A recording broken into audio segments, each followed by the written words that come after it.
Head twist medicine வந்து நம்ம எப்படி கொடுக்குறது அப்படின்னா, இது தெரியும், நம்ம ஆல்ரெடி வெள்ளை கழிச்சலுக்கு புறாக்களுக்கு கொடுக்கக்கூடிய மெடிசன் தான் அது. இதில் வந்து பார்த்திங்கன்னா 1 ஸ்பூன், சரியா, 1 ஸ்பூன். அதுக்கப்புறமா ஹெல்த் டானிக், ஏதாவது ஒரு ஹெல்த் டானிக். நான் வந்து இதை ரொம்ப வருஷமாக கொடுக்குறேன். இந்த ஹெல்த் டானிக் இதில் வந்து பார்த்திங்கன்னா கரெக்டாக 10 ml எடுத்து வச்சுருக்கிறேன். ஓகே, 10 ml இதில் கூட மிக்ஸ் பண்ணிவிடுங்க, ஏதாவது ஒரு ஹெல்த் டானிக்.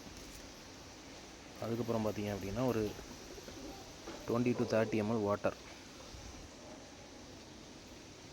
நல்லா மிக்ஸ் பண்ணிக்குவாங்க. இது வந்து பார்த்திங்கன்னா சிரிஞ்சில் எடுத்தீங்க அப்படின்னா வராது. ஏன்னா இதில் சில மெடிசின் பவுடர்ஸ் வந்து கொஞ்சம் பெரிய சைஸாக இருக்கும், நமக்கு சிரிஞ்சுக்குள்ளாடி செட் ஆகாது. அதனால் இதை வந்து நீங்கள் நல்லா மிக்ஸ் பண்ணி, இது வந்து வெள்ளை கழிச்சல், இரத்த கழிச்சல், அதுக்கப்புறம் வந்து தலையாட்டி மெடிசன் இந்த நோய் இருக்கிற புறாக்களுக்கும் கொடுக்கலாம், கோழிகளுக்கும் கொடுக்கலாம். நல்லா மிக்ஸ் பண்ணிவிட்டு இந்த மாதிரி தண்ணி கண்டிஷனில் வந்தோடனே கொஞ்சம் கட்டி மெடிசன் ஆட்டு சிக் ஃபீடர் பம்ப் எடுத்து ப்ரெஸ் பண்ணிக்குவாங்க. ப்ரெஸ் பண்ணிவிட்டு உறிஞ்சிங்கன்னா அந்த மெடிசன் உள்ளே வந்துடும். சரியா?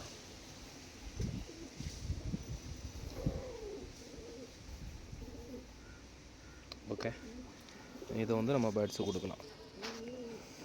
புறாவை பார்த்திங்கன்னா இந்த மாதிரி பிடிச்சிக்கோங்க. இந்த பேர்டு ஹெட் ட்விஸ்ட் இல்லை, நான் எப்படி கொடுக்குறதுன்னு டெமோ காட்டுறேன்.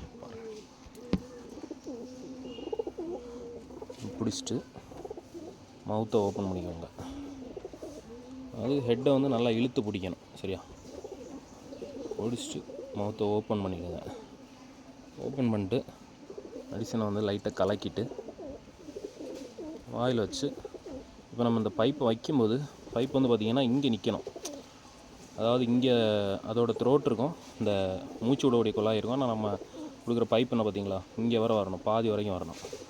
அதுக்கப்புறம் லைட்டாக ப்ரெஸ் பண்ணிங்கன்னா போதும். உள்ளாடி ஒன்றுமே இல்லை, பார்த்தீங்களா? ஃபுல்லாக அந்த பேர்டுக்கு போயிடுச்சு. அப்புறம் நெஞ்சில் ப்ரெஸ் பண்ணக்கூடாது, அப்படியே இந்த கழுத்தை அப்படி 2 ஃபிங்கர் வச்சு பிடிச்சிட்டு பேர்டை நம்ம ரிலீஸ் பண்ணிக்கலாம்.